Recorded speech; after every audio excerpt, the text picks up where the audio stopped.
I'm joined by global events analyst Marco Vicenzino. So, Marco, how much do you think this canonization will help with Christians who feel persecuted across the region? Basically, it's a day of solidarity for Christians in the Middle East who are vastly dwindling in numbers. It's also a day of unification for them. But really, in terms of the plight of Christians in the Middle East, it won't do much to change their plight. What I mean by that is that the fact that many of them have been victimized in terms of persecution, discrimination. Also, if you look at places, the worst off they are in Iraq and Syria, where they're completely leaving. For example, if you look in serious Christian villages and towns during the ISIS offensive in June of 2014, many of them fled. Many of them were persecuted. Many of them were enslaved. Some were, some of them being crucified. And in Syria, you see also with the beginning of the civil war in Syria of 2011, many Christian communities also at the hands of jihadists have fled. So it is a dwindling community. It's a community that goes back to the earliest times of Christianity. It's a community also that needs help from the outside. And the Pope, and part of he has several elements and components to his mission, but one of them is interfaith of Christian minorities in the Middle East. How do you think that those remarks will be interpreted by Israel?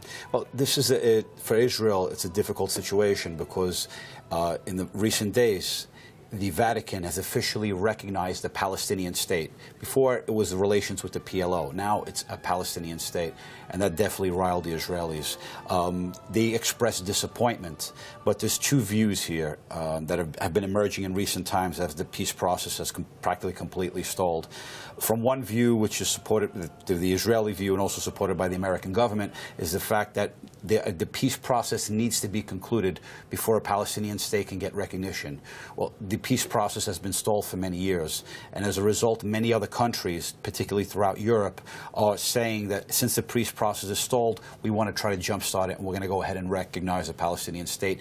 Many parliaments in Europe have either given recognition to the Palestinian state, or some of them have given non-binding legislation, passed it and approved it, recognizing a Palestinian state, although it may not be recognized by the government, but it's an important symbolic move by various parliaments within Europe. Do you think there's more scope for Pope Francis to play a bigger role in the Israeli-Palestinian peace process? Pope Francis will not make or break a peace process, but it can be enormous value added because he's a voice of moral authority internationally. So in that case, ultimately, a peace process, a real substantive one, would need proactive support from the Americans, the Europeans, and regional players. Countries from the Gulf, particularly Saudi Arabia, and also Egypt, would play key roles. And ultimately, it has to be Palestinians and Israelis coming to the table and making the hard choices. The old saying of the devil being in the detail, this is such a case. And Pope Francis is very much more active on the world stage than his predecessor, Pope Benedict XVI, isn't he? What do you think that's down to?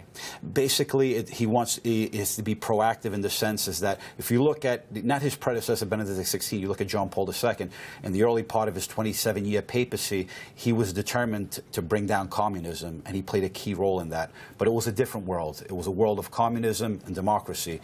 The enemy was clear. In today's world, there are a lot more different threats. There are a lot more. It's a multi-centric world we're living in. So the geopolitics of the world makes the Pope's mission far more difficult and far more complex.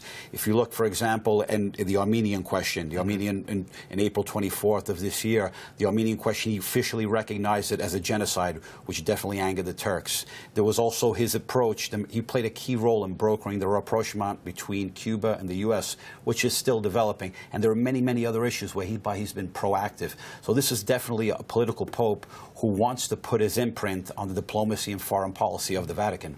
Very interesting, Marco. Great to talk to you as always. Thank you very much.